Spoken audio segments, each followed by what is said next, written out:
এই গোল্ডেন ক্লাবের অন্যতম বাহক তিনিও এক সময় এই গোল্ডেন ক্লাবের ভার নিজের কাঁধে নিয়েছিলেন, নিজের মাথায় নিয়ে আমাদেরকে আনন্দ দিয়েছিলেন।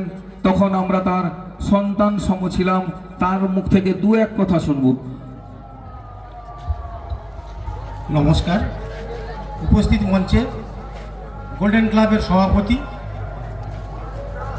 অনিল কুমার দে মহাশয়, মাননীয় সম্পাদক সমর কুমার দে মহাশয় এবং মঞ্চে উপবিষ্ট আমার গুরুজন এবং আমার সময়ের সহযোদ্ধা সবাইকে এবং সামনে উপবিষ্ট সকল দর্শনার্থীকে আমার সম্মান জানিয়ে দু একটা কথা না বললে নয়, আমি বলবো অল্প কয়েকটা কথা।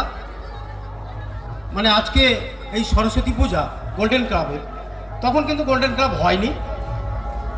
দেখতে দেখতে পায়ে পায়ে 50 বছর হয়ে গেল। মানে আমার গর্বে যেন চোখে জল এসে যাচ্ছে। পুজোটা শুরু হয়েছিল কয়েকজনকে নিয়ে, আমরা বন্ধুবান্ধব প্রথম পুজো শুরু করি। তখন এইখানে আসেনি পুজো, পাশের এই আমাদের ছিল বাঁশবাগান ছিল, বাঁশবাগানে আমরা আমি তখন মনে হয় ক্লাস 6-এ পড়ি, 5 to 6 হবে। কেনার পরে 36 টাকা, তখন 5 পয়সা 10 পয়সা চলতো, এই তুলে 36 টাকা উঠেছিল। সেই 36 টাকা দিয়ে আমরা যখন একটা 12 টাকা দিয়ে একটা ডাইসের ঠাকুর এনেছিলাম। আমরা ভেবেছিলাম আমরা নিজেরাই ফুল দিয়ে ঠাকুরকে পুজো করব। কিন্তু আমার কাকা ঈশ্বর ননীগোপাল দে, তখন তিনি এসে দেখলেন আমাদের কর্মকাণ্ড, বলে না রে বাবু, নিজেরা পুজো করবি কেন? আমি বেঁচে থাকতে তোরাই করবি না, আমি যাচ্ছি ব্রাহ্মণের কাছে। তখন অরবিন্দ মহাপাত্রের কাছে গিয়ে বললেন, বাচ্চারা পুজো করছে আমার বাড়ির সামনে, অরবিন্দ তোমাকে কিন্তু পুজোটা করে দিতে হবে। বলে হ্যাঁ আমি করে দেবো। বলে পয়সা কড়ি চাইবি না, যা দেবো আমি দিয়ে দেবো। কিন্তু পুজো হয়েছিল, অরবিন্দ মহাপাত্র এসেছিলেন, পুজো করেছিলেন। সন্ধ্যারতির সময় পুরো পাড়ার সবাই, আমার গুরুজনরা, মানে আমার দাদা, তখন আমার সবার দাদা হয়, কাকা হয়, সবাই জুটে বলো, বাহ তোমরা কয়েকজন পুজো করেছো, আমরা কিন্তু আজ থেকে এই পুজোর হাল ধরবো, আমরা একটা যাত্রা করবো। যাত্রাও সেদিন হয়েছিল প্রথম পুজোতে। পাশের গ্রামের যাত্রা ছিল ললিতাপালা, হ্যাঁ সে ললিতাপালা হয়েছিল, যাত্রা হয়েছিল। তো সেই তখন থেকে পুজো শুরু। আমি আমার দীর্ঘদিনে পুজো করেছি, মাঝখানে 1 বছর ছিলাম না পুজোটা, তারপরের বছর এখানে চলে এলো। এখানে আসার পরে 1 বছর আমি ছিলাম না, তারপরের বছর সবাই আমাকে ধরাধরি করে এখানে নিয়ে এলো। সেই থেকে পুজো চলছে, আজ পর্যন্ত পুজো চলছে। পরবর্তীতে গোল্ডেন ক্লাব হয়েছে, গোল্ডেন ক্লাবের হাতে পুজোটা চলে গেল। ধুমধাম করে পুজো এখনো হচ্ছে, মনে হয় আরও পুজো তো চলতেই থাকবে। গোল্ডেন ক্লাব এবং সরস্বতী পুজো একসঙ্গেই যখন চলছে খুব ভালো লাগছে। কিন্তু একটা কথা, যে আজকে দেখতে দেখতে 50 বছর আমার চোখের সামনে যেন একটা স্বপ্ন, আমাকে একটা স্বপ্নের মতো মনে হচ্ছে। কি বলবো, আমার বয়স কিন্তু 60-এর গোড়ায়, 50 বয়স, মানে কত বছর বয়সে পুজোটা শুরু হয়েছিল আমি ভেবেও মাঝে মাঝে ভাবি। আর একটা কথা, সরস্বতী পুজো এসে গেলে, আমি যখন বাইরে থাকি, আমি কর্মসূত্রে বাইরে থাকি, এই সরস্বতী পুজো এসে গেলে যেন রাত্রে আমার ঘুম হয় না। আমি যেতে পারবো তো, আমি পুজো উপস্থিত থাকতে পারবো তো, আমি আনন্দ করতে পারবো তো। তবে আমি বলে রাখছি, যতদিন আমার নিঃশ্বাস থাকবে আমি পুজোতে উপস্থিত থাকবো। সে ভারত কেন, ভারতবর্ষের বাইরেও থাকলে চেষ্টা করবো আমি এই পুজোতে উপস্থিত থাকার জন্য। নমস্কার।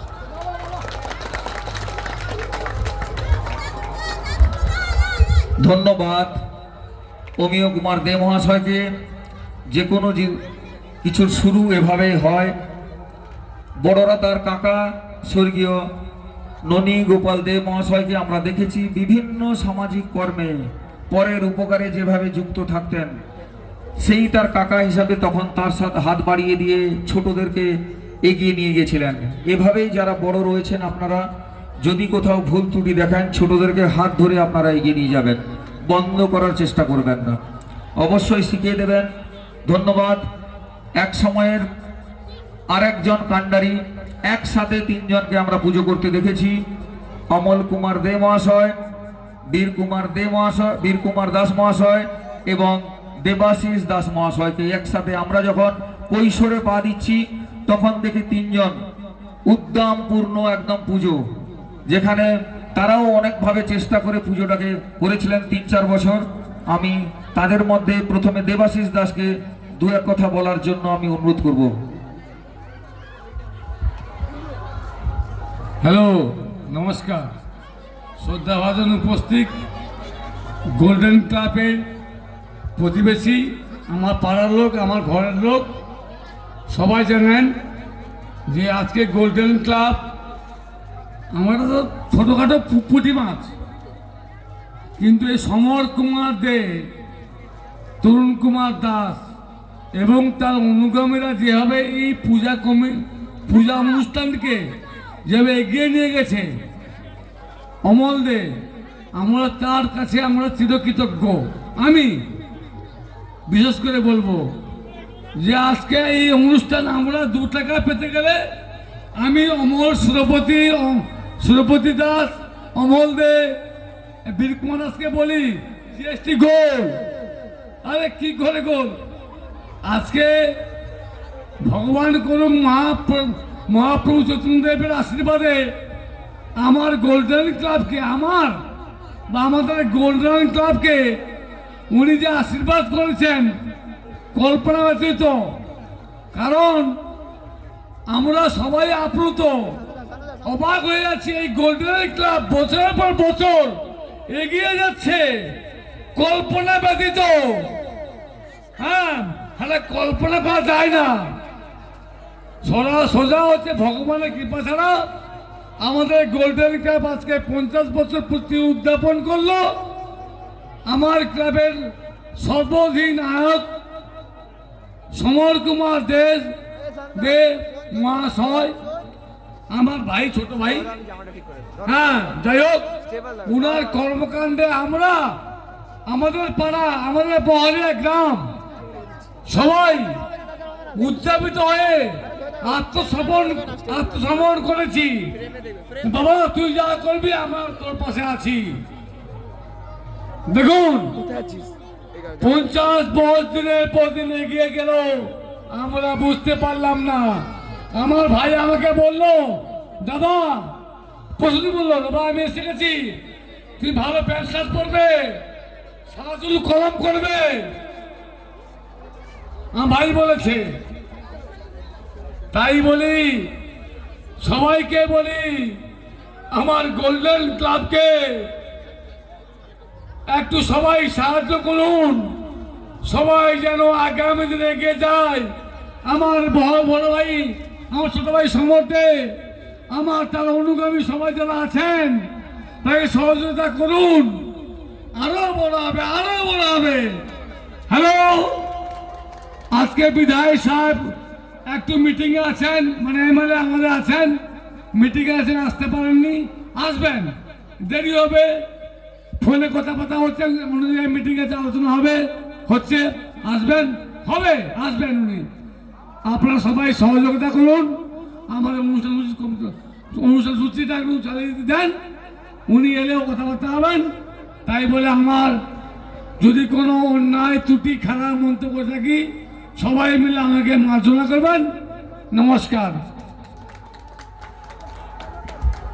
ধন্যবাদ দেবাশিস দাস মহাশয়কে, তার সহজ সরল বহিঃপ্রকাশ। তিনি তার কৈশোরে এই পুজো 3-4 বছর তারা করেছিলেন একইভাবে, একই বক্তব্যে। যিনি কিছুক্ষণ আগে অমিয় দে মহাশয়, তিনি বললেন কোথাও তিনি যেভাবেই ব্যস্ত থাকুক না কেন, তিনি সরস্বতী পুজোতে উপস্থিত থাকেন এবং আগামী দিনে থাকবেন, একইভাবে তিনিও পাশে থাকেন এবং আগামী দিনেও থাকবেন।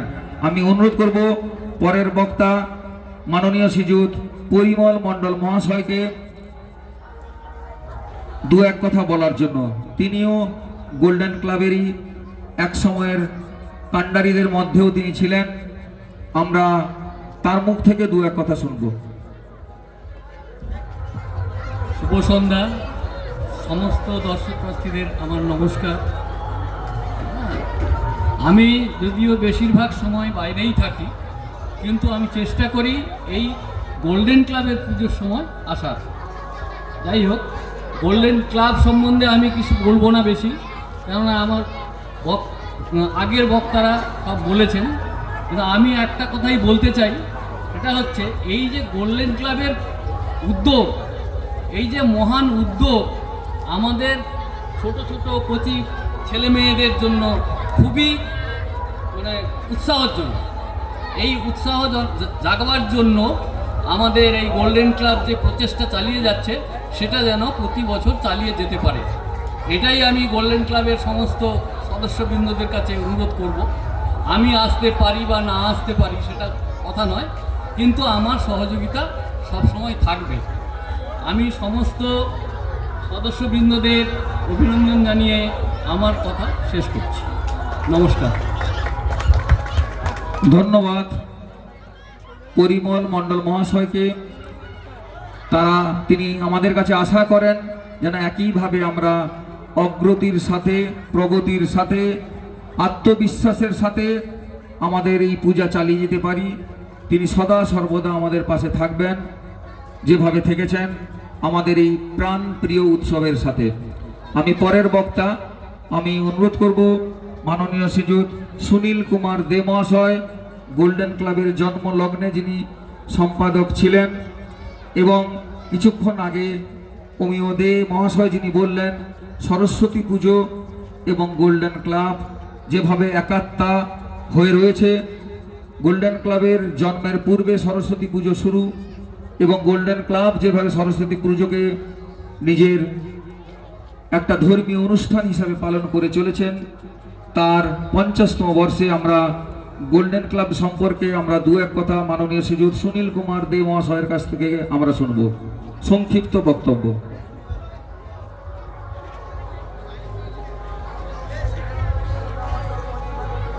জ্ঞানচণ্ডীর শরণাপন্নে মা সরস্বতীর চরণে আমার প্রণাম জানিয়ে আমি আমার প্রথম বক্তব্য শুরু করছি। প্রথম আমি জানাবো শ্রী ঈশ্বর শশাঙ্ক শেখরগিরিকে আমার শতকোটি প্রণাম। ঈশ্বর হিমাংশু শেখরগিরিকে আমার শতকোটি প্রণাম। শ্রী সুধাংশুগিরিকে আমার শতকোটি প্রণাম। কারণ আপনারা জানেন না কেন বললাম, এটা নিশ্চয় আমি বুঝিয়ে দেব। তারপরে জানাচ্ছি সভাপতি মহাশয় এবং বড় বড় বিশিষ্ট ভদ্রলোক এবং মা বোনেদের আমার আন্তরিক প্রীতি এবং শুভেচ্ছা, বড়দের আমার প্রণাম। কেন প্রণাম করলাম আপনারা জানেন না, আমার বুক ফেটে যাচ্ছে, আমার চোখে জল এসে যাচ্ছে। একদিন আমরা বহলিয়া থেকে আমরা চান্দোলদা হয়ে খেলতে গেছিলাম দেওয়ালে, আমি আমার আর রবীন্দ্র দল। সেখানে আমরা ক্লাবে দেখেছিলাম পাঠাগার, সেখানে দেখেছিলাম যে এখানে একটা ক্লাব আছে, সেই ক্লাব পরিচালনা করে। আমি সেখান থেকে শপথ নিয়েছিলাম আমি জীবনে যদি বাইরে থাকি তাহলে আমি একটা ক্লাব করব। তখন এসে আমি সদস্য শুরু লেগে গেলাম, কীভাবে তৈরি করব, কি করব। ঈশ্বর ননীগোপাল দে আমার কাকা, কিন্তু আমার বন্ধুর মতো। শ্রী ঈশ্বর অমূল্য দাস, ঈশ্বর অনন্ত কুমার ধর, ধন্যবাদ। আর ঈশ্বর অনন্ত পড়া, হেমন্ত পড়া, ওনারা আমাকে অনরাজিত উপকার করেছে। কি করে আমি তাদেরকে বলেছিলাম যে আমি কিভাবে করব এবং আমি এই জায়গাটাকে চিহ্নিত করেছি এটা কিভাবে করব। তখন তারা বলেছিলেন যে কোন জায়গাটা, আমি এই শশাঙ্কবাবুর জায়গাটাকে বলেছিলাম। তিনি আমাকে বলেছিলেন তোদের সঙ্গে তো ভালো উপকার বড় বন্ধু, তোরা গিয়ে বল। আমি সংক্ষেপে বলে যাচ্ছি। আমি তো নাঙ্গল করতাম, নাঙ্গল করতে করতে 1 বিঘা 5 কাঠা জমি নাঙ্গল হয়ে গেছে, আমরা বিড়ি খাইনি। তখন আমি একজন ভদ্রলোক যাচ্ছিল, বলুন দাদা শুনুন শুনুন। উনি এলেন, বললো কি কেন দাদা কি হয়েছে? বলুন দাদা আপনি বিড়ি খাবেন, বিড়িটা নিয়ে যান। তখনই আমাকে শশাঙ্কবাবু বললেন তুই বিড়িটা দান করে দিলি। তখনই পা ধরে দিলাম, পা ধরে দিয়ে বলেছিলাম শশাঙ্কদা আপনি কি দাতা হতে চান? ওই বিড়ি দিলে দাতা হয় না, এক মুঠো চাল দিলে দাতা হয় না, একটা টাকা দিলে দাতা হয় না। তুমি দাতার শাসনে যদি হতে দাও, তুমি আমাদের একটা ক্লাব করবো, তুমি এই জায়গাটা আমার দান করো। তখন বললো, কানু কি করলি? এ কি বলছিস? আমি বলছি কি বলছি, না না নাঙল ধরবো না, নাঙল ধরবো না। তখন সেখানে কথা দিয়েছিল। এখন সুধাংশু বাবু উপস্থিত আছেন, উনাকে জিজ্ঞাসা করবেন। অনেকে বলেছে আমরা কাজ করেছি, আমরা সব করেছি, আমরা করব, আমরা করেছি, আরও করব, কিন্তু ওদের কারো নাম নেই, কোনো বাচ্চা হয়নি, কোনো খুব আজও হয়নি ছেলেরা এখন বলে। এদের হচ্ছে আমার বক্তব্য। জানেন একটা কথা বলবো, সবাই শুনুন। আমি আস্তে আস্তে একদিন দেখলাম, একটা বইতে পড়লাম, এক ভদ্রলোক রিক্সা চালিয়ে আসে, তার 6-7 ছেলে, কেউ খেতে পায়, কেউ খেতে পায় না। রিক্সা চালিয়ে কত ইনকাম করবে? মা কী করতো, এক মুঠো করে চাল তুলে লাগতো, সেই চাল দিয়ে 2 দিন খাওয়ালো, তারপর দিন নেই। সঠিক বলছি একটু, আপনারা বুঝে নেবেন, বুদ্ধিমান লোক। তখন উনি বলেছিলেন, আমাদের জন্ম দিয়েছিল কেন? বাবা মা যদি খেতে না দিবে তাহলে জন্ম দিয়েছিল কেন? বাবাকে একটা থাপ্পড় মারলো। তখন সে বলল, তুই আমাকে থাপ্পড় মারলি বাবা, আমি কোত্থেকে আনবো বল, তোরা খাটাখাটনি কর। তখন সে বলেছিল, একে বললে তুমি, এ তো আমাদের পক্ষে সম্ভব না। তখন ওরা রাত্রে ঘুমায়নি। তারপর তিনি সারা রাত না ঘুমিয়ে সকালে উঠে বাবার পা ধরে বলল, বাবা আমি অন্যায় করেছি, আমি ভুল করেছি, আর তুমি আমাদের ক্ষমা করো। না বাবা, যে যাত্রা তুমি ফেলে দিয়েছ সে যাত্রা আমি জীবনে পাবো না। যে সন্তোষগিরি চলে গেছে, যে হিমাংশুগিরি চলে গেছে, আমাদের বাবা ওরা কোনোদিন ফিরে আসবে না, কিন্তু তার এই দান, তার এই অবদান উজ্জ্বল হয়ে থাকবে, জলজল হয়ে থাকবে আমাদের প্রত্যেকের কাছে, মা মনে হয়ে থাকবে। কিন্তু মা, আমরা তো কোনোদিন তো ভিক্ষা চলি না, ভিক্ষা দিই না। আমি আর বলবো না, বললে অনেক আমার রাত পড়ে যাবে।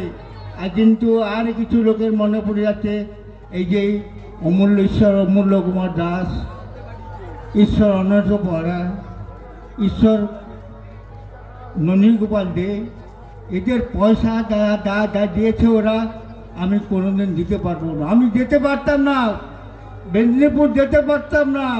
আমাকে গোপালদা বললো, এই একটা গাড়ি ছাড়তো, গাড়িটার নামও আমার মনে নেই। এখন আমার বয়স হচ্ছে 72 বছর, কিন্তু আর 72 বছর আগে আমার কথা আমার মনে থাকবে না। 50 বছর 60 বছর আগেকার কথা। তখন ওকে বলেছিল, এই ভদ্রলোক যখন ছেলেটা যখন যাবে, তুমি ওকে নিয়ে গ্যারান্টি তোকে ছেড়ে দেবে, এর কাছে একটা পয়সা দেবে না। ওই গাড়িওয়ালা নিয়ে দিত, আর গাড়িওয়ালা নিয়ে আসতো। আমি আমার বক্তব্য শেষ করলাম। নমস্কার। ধন্যবাদ সুনীল কুমার দে মহাশয়কে। আমরা হয়তো গল্পের মতো অবাক হয়ে শুনছিলাম কিভাবে জন্ম হয়েছিল। আজ থেকে 50 বছর পূর্বে পূজার শুরু, কি 40-45 বছর আগে ক্লাবের নামকরণ, কি তারও বেশি। এভাবেই যে কোনো আমাদের নক্ষত্র যেমন আকাশে আমরা আবিষ্কার করি, বিভিন্ন জ্যোতির্বিজ্ঞানী দিনের পর দিন গবেষণার মাধ্যমে গ্রহ নক্ষত্রের আবিষ্কার করেন, সেই একইভাবে বহলিয়া গোল্ডেন ক্লাবকেও তারা আবিষ্কার করেছিলেন। তাই আজ সব নক্ষত্রের মাঝে গোল্ডেন ক্লাব একটি উজ্জ্বল নক্ষত্র হিসাবে আমরা দেখতে পাই। আমরা আমাদের গোল্ডেন ক্লাবের বর্তমান সভাপতি মহাশয়, এই সুবর্ণ জয়ন্তীর বর্ষের আমরা উপস্থিত আমাদের অতিথি বর্গদের উদ্দেশ্যে তাদের রক্ত, তাদের পরিশ্রম, তাদের সৃষ্টিকে আমরা বহন করে চলেছি, তার মুখ থেকে আমরা 2-1 কথা শোনার জন্য আমি অনিল কুমার দে মহাশয়কে আমি মঞ্চে আমাদের পোডিয়ামের সামনে আসার জন্য আমি অনুরোধ করছি।